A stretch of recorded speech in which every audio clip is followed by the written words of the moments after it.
بسم اللہ الرحمن الرحیم۔ السلام علیکم پیارے دوستوں۔ کچھ گنڈے سوار آپس میں باتیں کر رہے تھے۔ اس کی باتوں سے اندازہ ہوتا تھا کہ وہ کسی شکار کی تلاش میں ہیں۔ اچانک ان کے ساتھی نے گھوڑے کو روک دیا اور اپنے دوسرے ساتھیوں کو رکنے کا اشارہ کیا۔ ساتھیوں نے پوچھا، کیوں بھائی، کیا ہوا، رک کیوں گئے؟ اس نے کہا کہ وہ دیکھو شکار۔ سب نے اس طرف دیکھا جس طرف اس نے اشارہ کیا تھا۔ ایک چھوٹی سی خیمہ بستی تھی اور ایک خیمے کے باہر ایک چھوٹا بچہ جس کی عمر 8-9 سال ہوگی، اور وہ باہر کھڑا تھا اور وہ کہنے لگا کہ بھائی یہ بھی خوب رہی۔ ڈاکو نے توجہ دینے کے لیے گراتے ہوئے گرم لہجے میں کہا، یہ بڑا اچھا شکار ہے، 1-2 برس کی بات بڑی اچھی قیمت دے گا، یہ اس کے کسی وارث کے آنے سے پہلے اس کو اچک لیتے ہیں۔ پھر اس نے ساتھیوں کو جھاڑیوں کی اوٹ میں ہونے کے لیے کہا اور وہ خود اکیلا ہی خیمے کی طرف گھوڑا آگے بڑھانے لگا۔ اس نے بڑی احتیاط سے گھوڑے کو خیمے کے پاس کھڑا کیا، نیچے اترا اور کسی چیل کی طرح بچے پر جھپٹا اور اسے ایک ہی ہاتھ سے اچھالا۔ بچے کو گھوڑے کے زین میں پٹک کر ایک ہاتھ اس کے اوپر رکھا تاکہ وہ گرنے نہ پائے، اور پھر کوئی لمحہ برباد کیے بغیر خود بھی بڑی مہارت سے گھوڑے پر سوار ہو گیا۔ اس کے ساتھی خوشی سے اس کے ساتھ ہو لیے۔ معصوم بچوں کی چیخو پکار گھوڑے کی ٹاپوں اور غارت گروں کی شور میں اور آوازوں میں دب گئی۔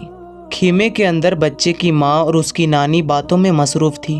ماں کو پتہ ہی نہ چلا کہ بچہ کب کھیلنے کے لیے باہر نکلا۔ وہ تو گھوڑوں کی آوازیں سن کر باہر سہن گئی تھی، مگر جب اس کو بچے کا خیال آیا تو اس وقت بہت دیر ہو چکی تھی۔ وہ روتی پیٹتی باہر نکلی تو دیکھنے والے چند ایک لوگوں نے بتایا کہ گزرنے والے تو ڈاکو تھے اور وہ بچے کو اٹھا کر چلتے بنے ہیں۔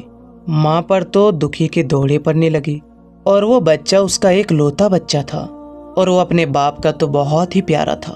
باپ کو بچے کی بغیر چین ہی نہیں آتا۔ وہ تو بڑا ضد کر کے اپنی والدہ کی بستی میں آئی تھی تاکہ وہ اپنے گھر والوں کو مل لے، لیکن اسے کیا خبر تھی کہ یہاں یہ المناک حادثہ ہو جائے گا۔ وہ سوچنے لگی کہ معلوم نہیں بیٹے کے باپ اس کے ساتھ کیا کرے گا۔ دل تھا کہ سنبھلنے کا نام ہی نہیں لے رہا تھا، اور آنسو تھے کہ رکنے کو ہی نہیں آ رہے تھے۔ آخر باپ کو خبر ہوئی تو اپنے سر میں خاک ڈالنے لگا۔ اس کے غم کا تو کوئی اندازہ ہی نہیں کر سکتا تھا۔ وہ بیٹے کی جدائی پر پھوٹ پھوٹ کر رو دیا۔ سرجیل کو پورا علم تھا کہ اس کے لختے جگر بیٹے کو یہ ڈاکو کسی دور دراز علاقے میں بھیج دیں گے، اور یوں لاڑ پیار سے پلنے والا ساری زندگی نہ جانے کس حال میں رہے گا۔ لوگوں کی غلامی کرے گا، نوکری کرے گا، مار کھائے گا، پیٹا جائے گا، اور نہ جانے اس کے ساتھ کون سا ظلم و ستم کیا جائے گا۔ اس زمانے میں غلاموں کی کوئی عزت نہیں ہوتی تھی۔ غلام اگر اپنی مالک کی چپل دھوپ میں سے چھاؤں میں اس لیے کر دے تاکہ یہ خراب نہ ہو جائے تو اس کا مالک اس کو اس لیے بھی مارتا تھا کہ میرے حکم کے بغیر تو نے یہ کیوں کیا۔ بنا وجہ غلاموں کو مارنا پیٹنا اس زمانے کا ایک عام سا رواج تھا۔ خیر جو ہونا تھا وہ ہوا۔ باپ نے چاروں طرف گھوڑے دوڑا دیے، قریب کے تمام علاقوں میں پیغام بھجوا دیے، منادے کروائی، پورا خاندان اس کام میں جٹ گیا۔ ڈاکو بھی پوری طرح جانتے تھے کہ انہوں نے بھی بڑے خاندان کی چشم و چراغ کو اٹھایا ہے، اس لیے انہوں نے بچے کو باہر ہی نہ نکالا۔ بچے کی تلاش میں کئی برس گزر گئے، مگر بچے کی باپ سرجیل نے بھی ہار نہ مانی۔ اس کا دل کہتا تھا کہ بیٹا ضرور ملے گا۔ سرجیل ایک دن گھر میں اپنے بیٹے کی یاد میں پریشان بیٹھا تھا کہ اس کے رشتہ داروں میں سے کچھ لوگ اس کو ملنے کے لیے آئے۔ یہ لوگ اس سال حج کر کے آئے تھے۔ سرجیل خوش ہو جاؤ، ہم تمہارے بیٹے سے مل کر آ رہے ہیں۔ سرجیل نے اطمینان سے کہا، کہاں ہے میرے دل کا ٹکڑا، مجھے پوری بات سناؤ۔ سرجیل اپنے جذبات پر قابو ہی نہیں رکھ پا رہا تھا۔ رشتہ داروں نے بتایا، اے ہمارے چچا کے بیٹے، ہم اس سال حج کرنے گئے تھے تو وہاں ہم نے ایک 13-14 سال لڑکی کو دیکھا۔ ہمیں تو تمہارا کھویا ہوا لال ہی لگا۔ ہم نے ان سے پوچھا کہ تم یہاں اکیلے کیوں ہو؟ اس نے بتایا کہ کچھ برس پہلے ہمیں ڈاکوؤں نے اٹھا لیا تھا، پھر ہمیں مکہ کے رہنے والے قبیلے کے ہاتھوں بیچ دیا، اور اب میں ایک شریف اور اونچے خاندان کا غلام ہوں۔ سرجیل نے روتے ہوئے کہا، کیا تم نے اس کو اس کی باپ کی حالت نہ بتائی؟ یہ نہ کہا کہ آنسو بہا بہا کر میری آنکھوں کا پانی سوکھ گیا ہے؟ بھائیوں نے کہا، کیوں نہیں میرے چچا کے بیٹے، ہم نے تمہارا سارا حوال اس کو سنایا، اس کو بیان کیا، اور اس نے کہا کہ میرے والد کو تسلی دینا اور کہنا کہ حوصلہ رکھے، غم نہ کرے، میں یہاں پر بہت آرام اور سکون سے ہوں۔ تبھی یہ سرجیل نے کہا،